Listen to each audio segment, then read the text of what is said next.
Christ Triumphant, a devotional of Ellen G. White, September 16. In Gethsemane our destiny hung in the balance. Mark 14 verse 32. And they came to a place which was named Gethsemane, and he saith to his disciples, Sit ye here, while I shall pray. As Christ left the disciples, bidding them to pray for themselves and for him, he selected three, Peter, James, and John, and went still further into the seclusion of the garden. These three disciples had seen his transfiguration.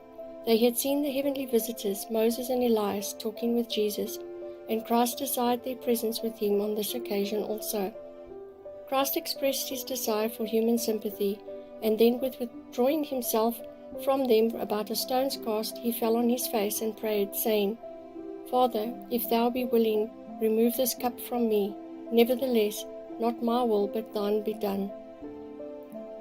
The superhuman agony with which he had been wrestling had brought him to his disciples, longing for human companionship, but he was disappointed.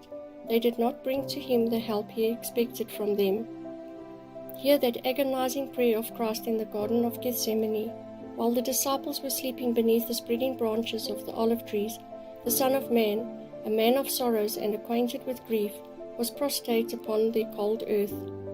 As the agony of soul came upon him, large blood drops of perspiration were forced from his pores, and with the falling dew moistened the sod of Gethsemane. Here the mysterious cup trembled in his hand. Here the destiny of a lost world was hanging in the balance. Should he wipe the blood drops from his brow and root from his soul the guilt of a perishing world, which was placing him all innocent, all undeserving, under the penalty of a just law? Should he refuse to become sinners' substitute and surety? Refuse to give them another trial, another probation? Separation from his Father, the punishment for transgression and sin, was to fall upon him in order to magnify God's law and testify to its immutability. And this was to settle forever the controversy between the Prince of God and Satan in regard to the changeless character of that law.